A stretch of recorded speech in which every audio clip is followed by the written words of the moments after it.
just want to meet myself. Thank you so much, Vanessa, for that introduction of building bridges. As you said, I'm so excited to welcome Darden with us tonight. We will get to chat with her a little bit and learn more about why she's running for mayor of St. Petersburg, Florida. But while we do that, we can be texting, because the great thing is we can all multitask and get those texts out sooner rather than later. Darden has her primary coming up on the 24th, so very, very soon. So we got to get those voters connected soon. So I did put a link to a document in the chat that you can use as a guide to get yourself started with Outreach Circle and make an account. But I also know Berkeley from Darden's campaign is here as well. So I'd love to introduce her and let her go ahead and take the lead on getting us all set up and ready to start texting. And then once we are all set up to text, I will do a introduction of Darden and we can jump into questions. So we can do questions and texting simultaneously and get everything done properly. So Berkeley, go ahead and take it away. Awesome, thank you. And thank you guys so much for doing this for us in our campaign. We're really excited. Like you said, 9 days out. So if everyone could get your smartphones up and going, we're going to download the app Outreach Circle and just kind of give everyone a second to get that app going. I know some phones take a little bit, but once you do that, we're going to join an Outreach Circle. And our Outreach Circle is going to be named Darden Rice. So just type that in when we join an Outreach Circle. And I'll give everyone a few minutes to get there. And Berkeley, just to ask, in case someone for some reason doesn't have a smartphone available to do this, does it work through the browser as well? It does. And quite honestly, I prefer it just because I like the larger screen. So if you're like me and kind of want to see your text a little bigger, it's a little bit easier to tag the responses as well.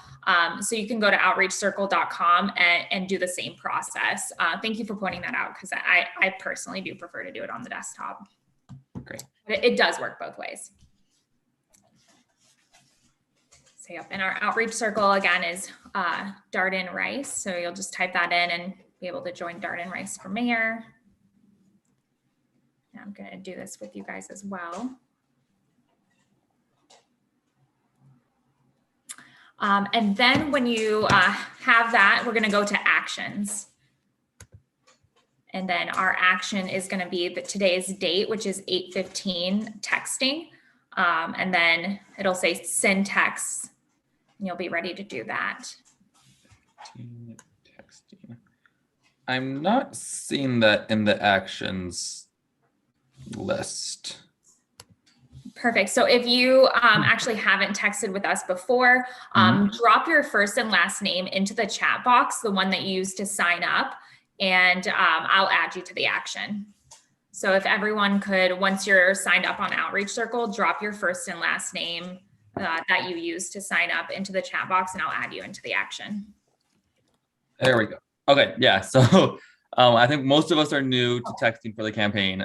So everyone who wants to text, please do put your name in the chat box of Zoom now, and Berkeley will get us all ready to go.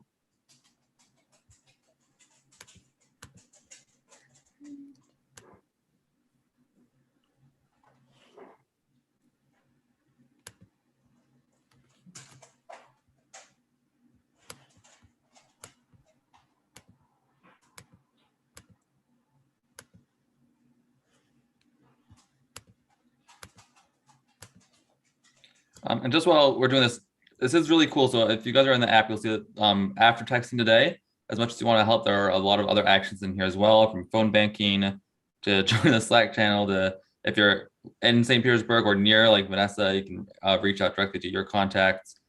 So you can always go back into the Outreach Circle here and do other things to help Darden as well.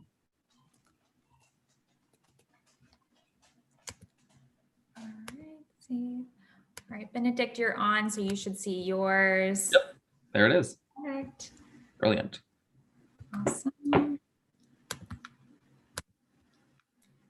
Apologize, it does just take a little second for it to see everyone. Oh yeah, there we go. All right, Jody Carter, you're up and ready.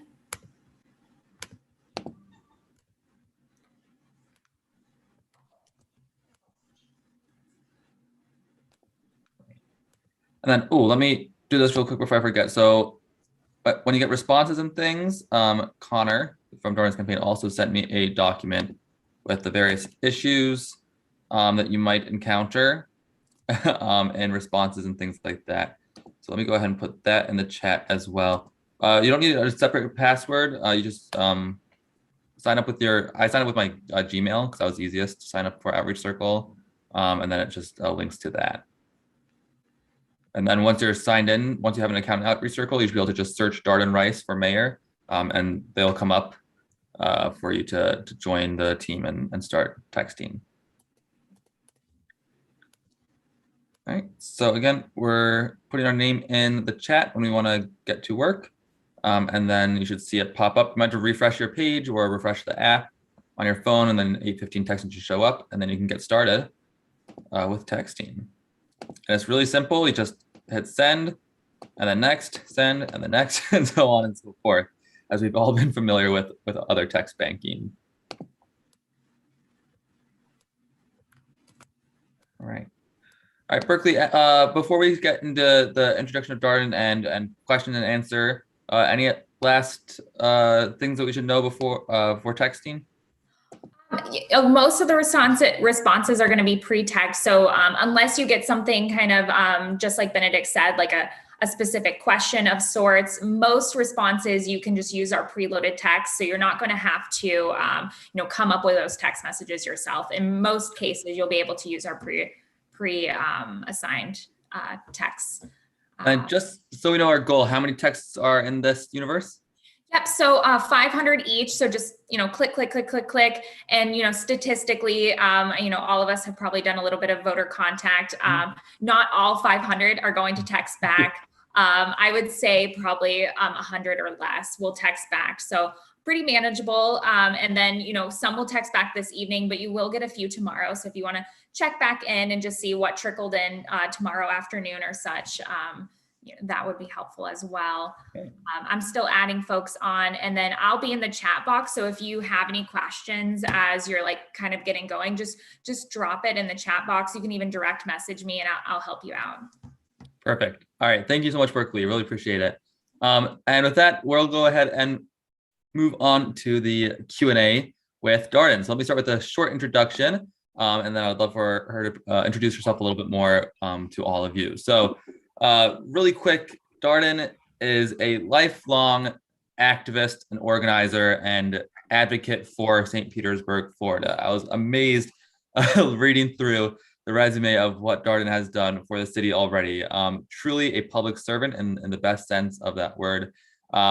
She has worked on everything from campaign finance reforms and protecting the right to vote to promoting clean energy and protecting clean water and making quality of healthcare affordable for residents of St. Petersburg.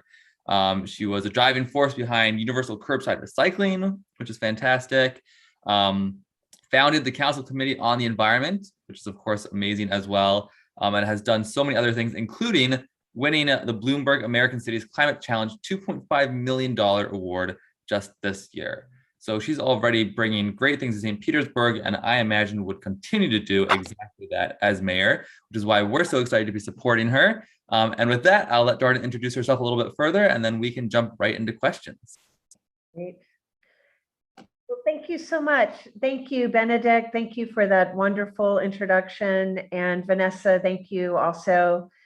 I have to say, it's really great to be here. The endorsement from Building Bridges just means so much to me. It reminds when you were describing your values and your mission and how things kind of grew out of the Pete Buttigieg campaign, it just reminded me so much of my earlier organizing days. And there's something in particular that you all talked about. It was about creating a sense of belonging. And I just think that's so important, that sense of building community. And I've always been a glass half full kind of person.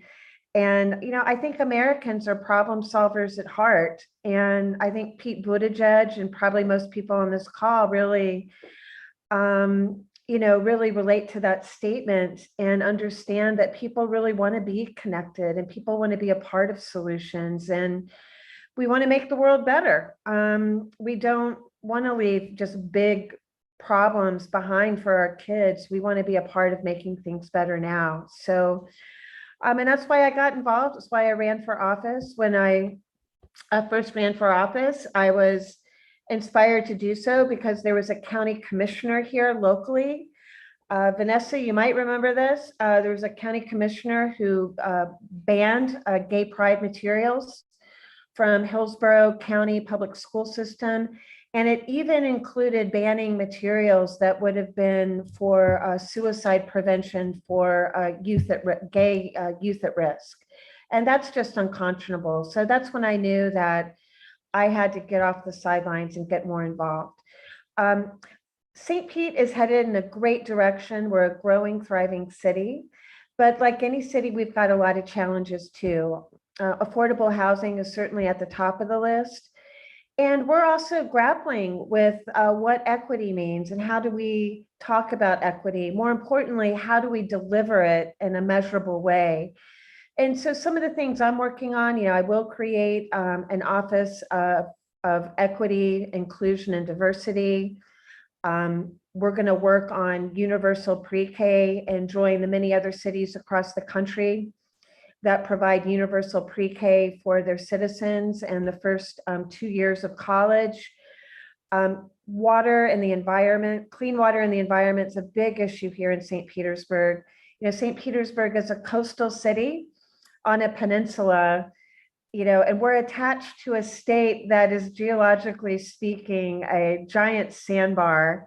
So we are in the top 10 areas of the world of urbanized, highly populated centers that are at risk from sea level rise and strong storms and climate change.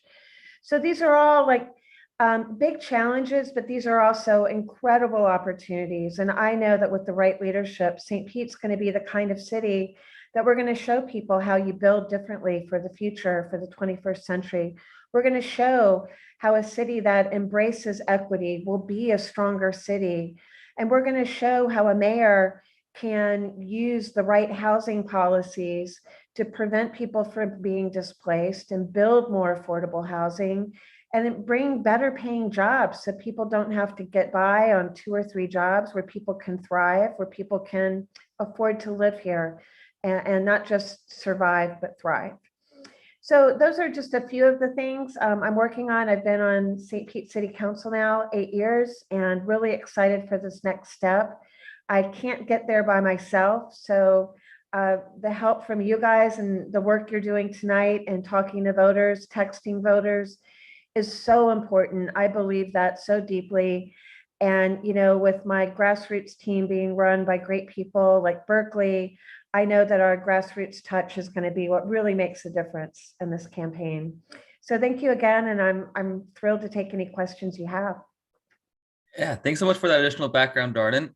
And just so everyone sees, I did put her website in the chat as well, so you can go there to donate or just to take a closer look at her priorities and her biography there as well.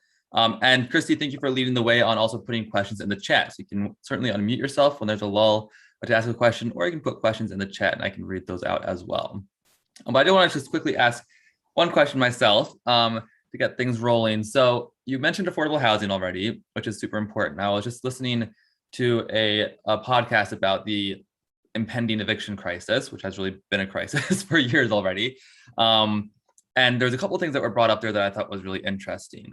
So this is going to be a 2-part question, because first, to what you wrote on your website about affordable housing, you mentioned something called complete neighborhoods. And I'd love to hear more from you about what that means and what that would entail in St. Petersburg.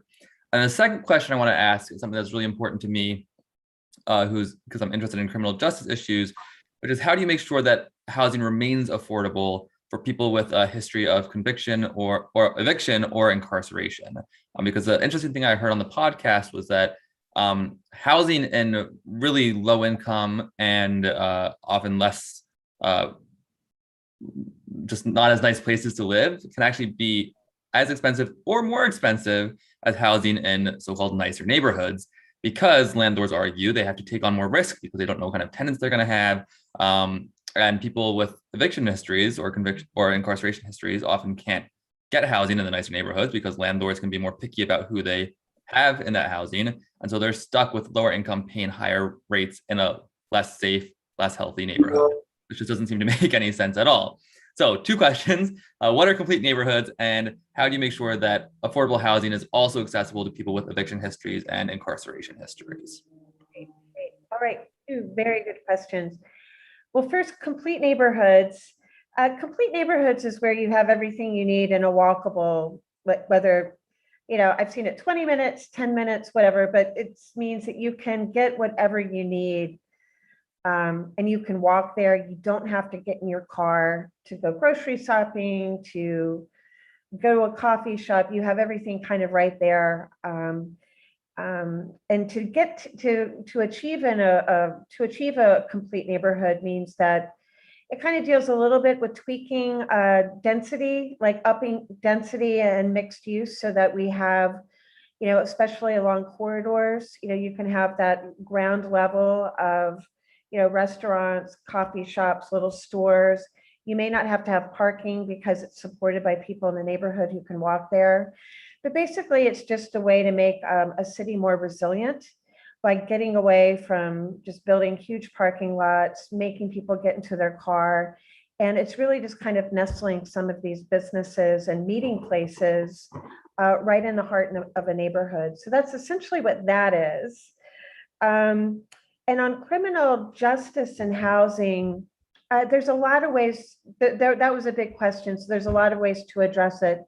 Number one way that cities can create permanently affordable housing is through land banking. So as long as the city owns the land, we can always negotiate what the price of the housing will be.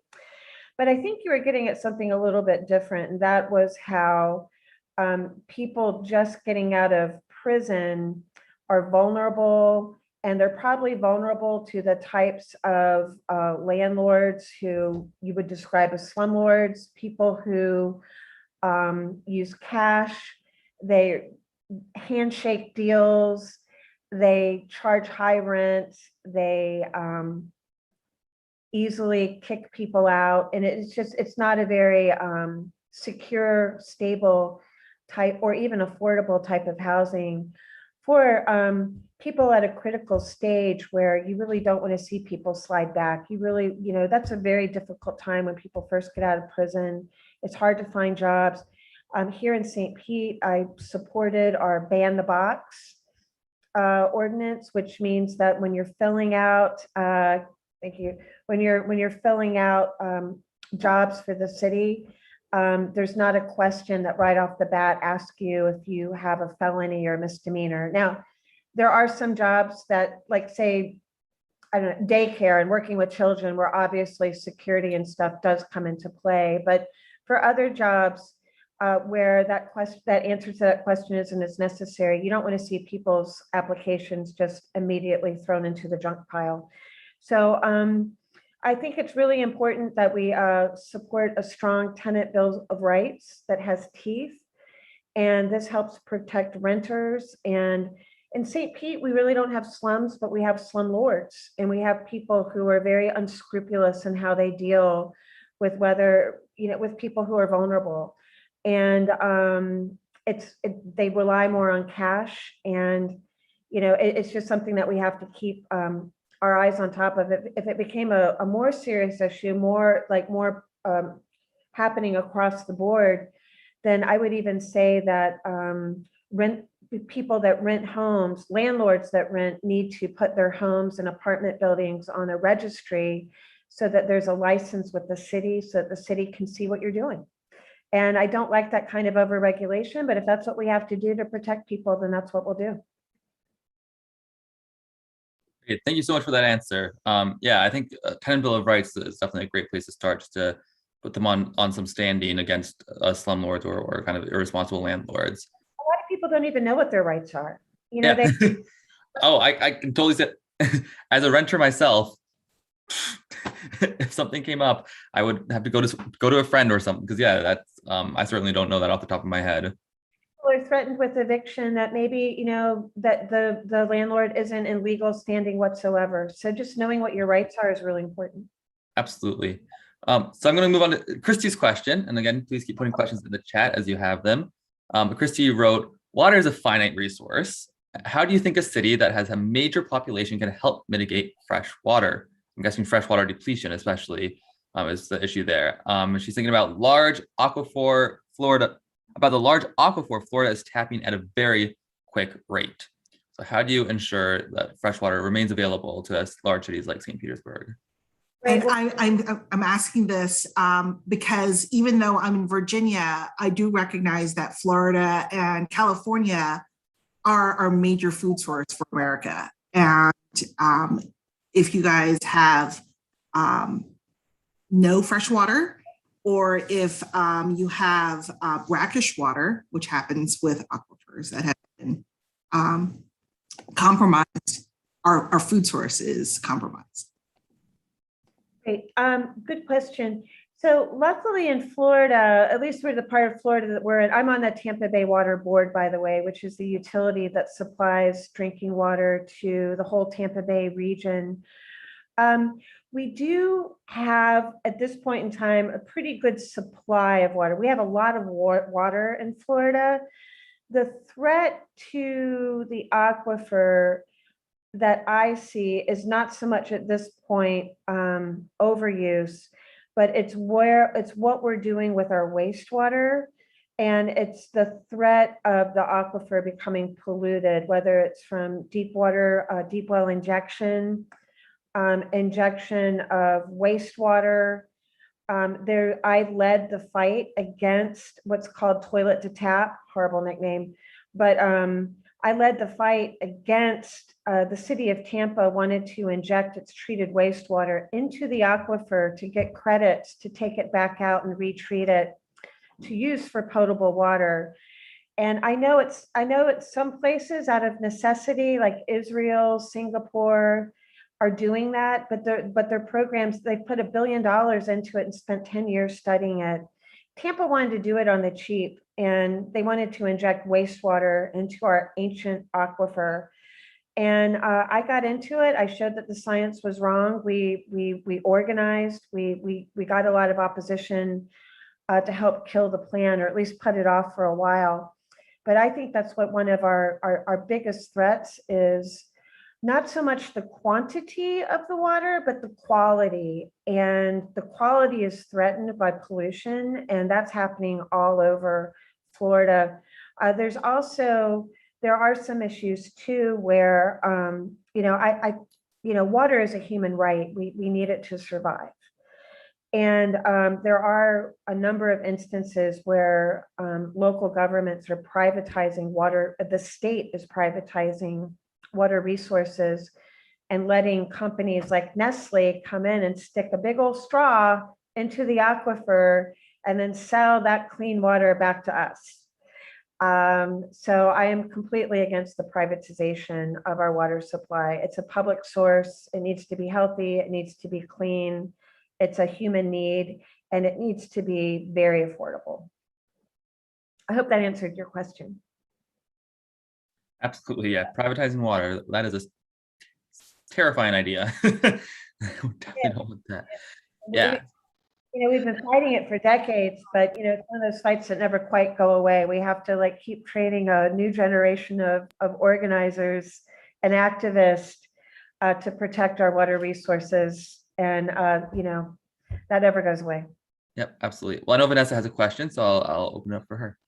Yeah, so while we're on the subject of water, oh, my camera just dropped, I'm sorry. But while we're on the subject of water, I wanted to talk to you about red tide. First, I want to thank you for all of the work that you've been putting into this as a city council member, and all of the work that you've done with the Sierra Club and Oceana, and you're backing up the mayor as he's just literally putting out this plea for help to Florida to clear the current red tide. And you've been really digging deep on the EPA to enforce the regulations to prevent things happen with the wastewater dump at Piney Point. So what is your plan, I guess? What are your ideas for red tide and how we should go forward from here? Yeah, I did lead the effort to ask the governor to declare a state of emergency so that our city could have access to extra resources or help from the Department of Health. We had so many dead fish and dead marine life. It was heartbreaking. You could almost walk across the water on dead fish. There was that much biomass that had collected. And it was horrible. I mean, it was just like, we weren't being good stewards. I mean, the bay was sick, it was dying. And we have such good examples in the past of like seagrass rebounding when we did the right thing. And we also see what happens when we start to slide. So short term is that I want the city to have a plan and have access to equipment and on a quicker basis so that we're able to help clean these things up immediately. Midterm and long term, I want the Department of Environmental Protection to enforce these permits. These permits owned by these companies, it's a very loosey-goosey kind of business and industry. It's not well regulated. They do have permits. The permits aren't enforced. They blow through these permits, and when they apply to expand the footprint of the gypsum stack, they just, it gets approved without a problem.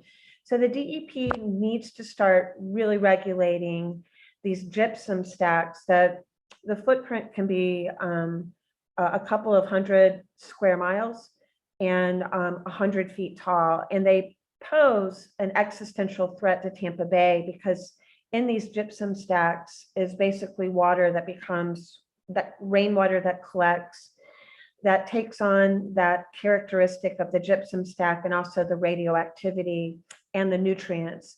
And so it dumped it just was a heavy duty dump of nutrients into the bay, which helped in part make the red tide bloom worse and the toxic crisis that we had on our hands.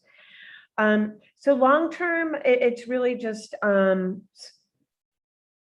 blocking and preventing this part of the phosphate industry from forming these gypsum stacks and doing it close to our water resources.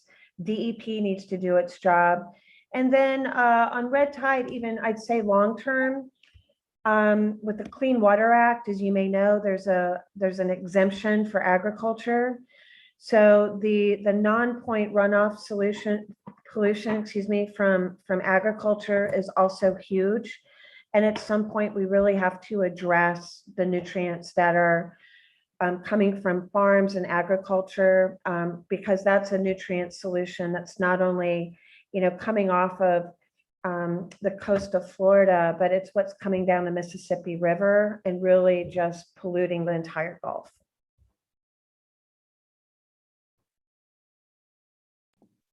Thanks. Thanks for that answer. Does anyone else have any other questions? Because I can certainly jump in with a second one. I have a whole list. I actually got a EBT question in my text response. Should I don't actually see an option here on your drop menu, by the way, for it. Well, maybe Christy, what's the question? Maybe Darden can answer it right now and you can send some of that answer back. I put it in chat. It says they're going to support you, but they would like to know who cut the EBT food stamps. That is not a city thing. That would be more county and I think the Department of Health. I could try to dig up a resource number, or if you want to have them call our office, we'll get them the information. I'm not sure. I'm not sure what's on with that. I don't think EBT food stamps were cut across the board. There may be a personal issue they're having, and we can direct them to the right county resource. Great. Yeah, and I will say, and I'll drop it in the chat, there is a section of the Darden Rice website where they can submit questions, and that goes directly to campaign staff. So anything that we're not able to answer, and there's questions that I'm asked as well that I'm unable to answer, we can have them directly submit any questions, and our campaign staff will get those answers for them. So I'll drop that link in the chat, that section of the website. Awesome. Thank you so much, Berkeley. Yeah, I agree. That's probably at least a county issue, if not a state issue. So a little higher up the food chain. But actually, speaking of working with different levels of government, that's kind of my next question. Because you mentioned like with issues like the red tide, where it's coming down from the Mississippi River and other parts of the state are involved.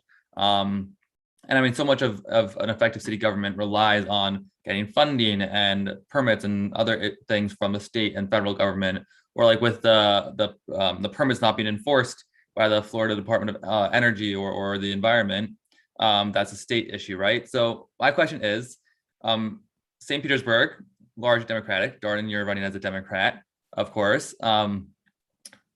Florida governor, obviously not. Ron DeSantis is no friend, has proven himself not to be a friend of the current administration in the White House as a Democratic administration, sparring with Biden frequently. So my question for you is, when elected mayor, right? We're going to be optimistic. When elected mayor, how do you propose to work with a potentially adversarial or at least not very cooperative state government, and still get what you need for your city and your constituents? Well, I'm a big believer in showing respect to people, and I kind of subscribe to that Abraham Lincoln team of rivals approach. I respect that people have different political opinions and ideologies, and the governor's the governor. And if I need help, I want the governor to take my call and help my city. So I just think it starts with showing respect. And I would, when St. Pete is kind of like a blue dot in a red state. We're sort of like what Austin is to Texas, right? So I think there's a way that we can, there's always a way to work with people and show respect. And, with a lobbying team that you would send to Tallahassee, you'd send people that, are Republicans too, so that you have people who, can build trust and build communication and talk. And, that DeSantis is it's a thorny issue. We haven't had great governors lately, from Rick Scott to DeSantis. He certainly hasn't really been a friend of cities or municipalities or home rule of cities. But the governor's the governor, and there's always common ground you can find with anybody. And that's my approach. And that's what I'll do, because I'm always going to do what's right for the people of St. Petersburg.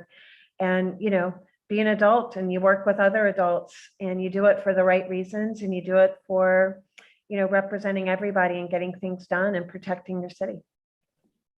I appreciate that. Yep. Not about you or your feelings. It's about getting your city what it needs. That's a fantastic answer. Thank you. Well, I know Vanessa has another question. So Vanessa, why don't you go ahead, and everyone else, meanwhile, I can certainly think of their questions as well. Teresa, I am still working on my list as well. So no rush if you're not through it yet. So I was so excited to hear you talk about racial equality, because that's one of our things that we really focus on here at Building Bridges. And there's a section of I-75 that they've been talking about possibly like dismantling, because the unofficial divide between the Black and white community in St. Petersburg is between Tropicana Field.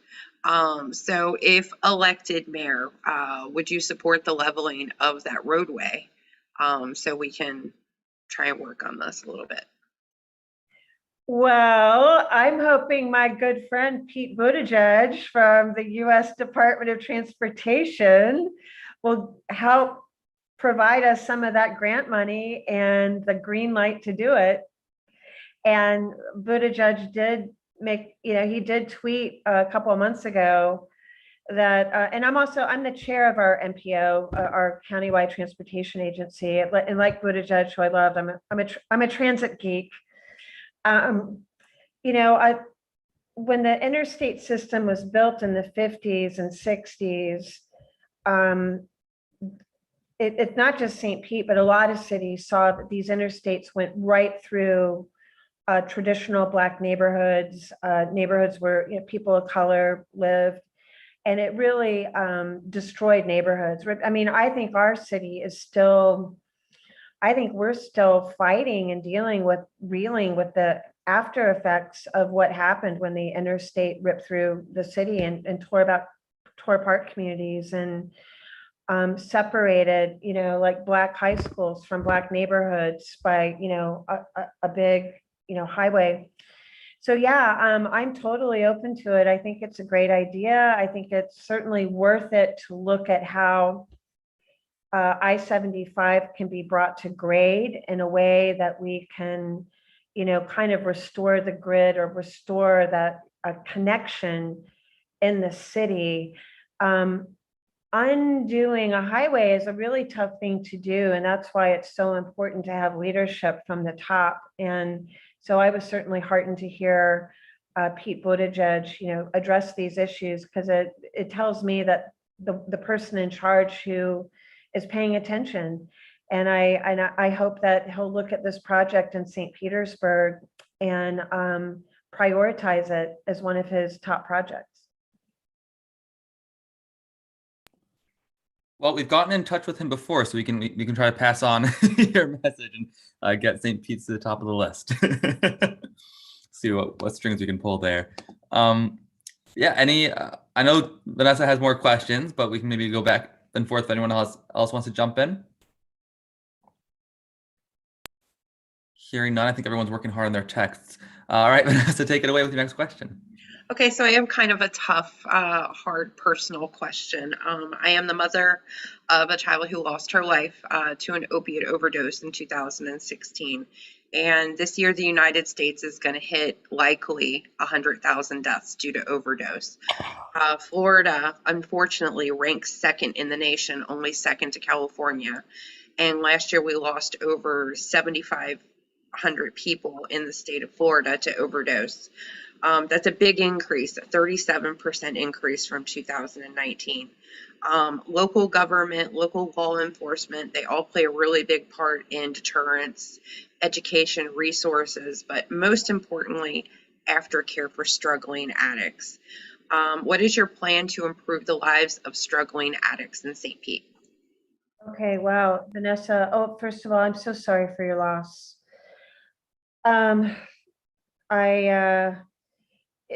It's the opiate. The city did join the lawsuit to sue the drug manufacturers, and hopefully that will be at least one source of money to help fund some better work on mental health and addiction. So we also have a record of going after pill mills and going after pill mill doctors, which helps a lot. It's also, it's a difficult population to treat of people who do have chronic pain, who can become addicted to these drugs, and they do need it. They're not just, they become addicted because they need it, but they do have pain issues, and it takes a special treatment and actually I don't think in Pinellas County we really have we don't have a depth of resource for that. I mean, if someone has the money or the wherewithal, you could probably go someplace up in Massachusetts or the Northeast to get that kind of help, but we need that here. And I'm certainly going to fight for, whatever way the city can step up or help with some of our county resources to get people the help that they need. But it's terrible, and I'm so sorry again for your loss. It's something that we really have to pay a very close attention to. I'd like to say that we have made some steps forward, and we maybe haven't had in our urban areas, we haven't quite had the same problems that some rural areas have had with us. But still, one death is way too many. These drugs are extremely addictive. They can be very life-threatening, and we just have to strengthen and better fund our resources for people who reach out for help. Well, I just want to thank you for that. First of all, for what you're what your ideas are for helping the addicts. But as a cancer patient, I received treatment at the Moffitt Center, and so I really appreciate you respecting the other side of it as well. Like, you know, that patients shouldn't be villainized for needing their medication as well. So I appreciate that you're seeing like all sides of this issue. So thank you. We also, I just forgot this too. I started to work on this, and then the police kind of were already on the track of getting it done. But we also have been working on making sure people have access to Narcan, and to have free access to Narcan, and also to make sure that our public safety officers have Narcan as well, because that can be a real lifesaver. It can bring people back. And then, you know, so we can save lives right away by just having better access to that type of thing. But, you know, that's an emergency situation. What we need to get at is the addiction. Yeah, well, thank you so much for that response. Definitely, as Vanessa said, capturing all sides of that issue. I have one more question, and then I want to be respectful of your time and acknowledge that it's already 8:16. So I'll have one more question, then I'll open it up for someone else to jump in, maybe with the final question if there is one out there. But I just finished teaching, and I'm moving on from that. But I have a lot of respect for teachers, and I just saw a post from a group that I'm in that was rung very true for me. Which was basically on the lines of, if teachers really only worked their contractually obligated hours and used the resources provided to them, education in this country would fail. There's kind of a general understanding that teachers do more than they're contractually obligated to do, provide their own resources to supplement what they get from the school, and that's just what it means to be a good teacher, which is not true for any other job, that you would expect to go so much above and beyond and provide your own time and resources to do your job properly. So I know that you already have a video on your website for education. I encourage everyone to go look at that. But right now, I'd love to hear, especially for teachers, how do you propose, I know this goes up to the state a lot as well, but in your city, a lot of this is cultural. So how do you propose bringing a better understanding of the fact that teachers are doing more than should be asked of anyone to do for a job, and just trying to change the culture around providing teachers, well, and students, the teachers they need and the resources they need, so that no one is burning themselves out just to provide an education to the students?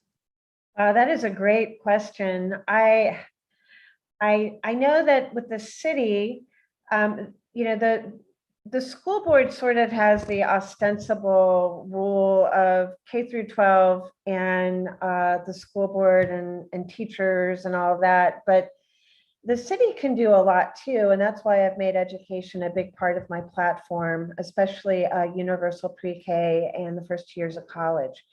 But for universal pre-K to really work, I'm not thinking of like a glorified babysitting service. I'm thinking of high quality universal pre-K, and that means we have to not only hire great people, but we've got to pay them well, and we've got to support them, and we need to provide them with all the support that they need in the classroom. And that just has to be like the standard of service. I mean, that's like the base level expectation.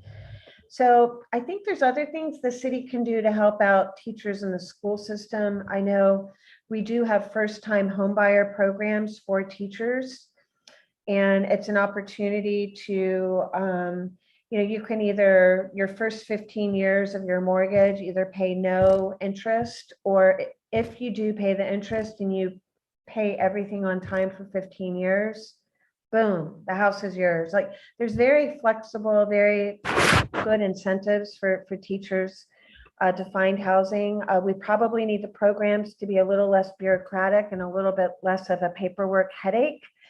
But I think that anything that we can do to help, you know, a teacher's quality of life is so important. And I'm going to have to think more creatively about that. I think it's a great question, because I think there's a lot of things the city can do to step up and show, you know, you say show appreciation. I mean, teachers want to be paid more. They want to have lives. They want to be respected. So I think those are things that all can come from the right tone of leadership, at the city. But if you have any other ideas of what other cities are doing, I'd love to hear and be inspired by those ideas.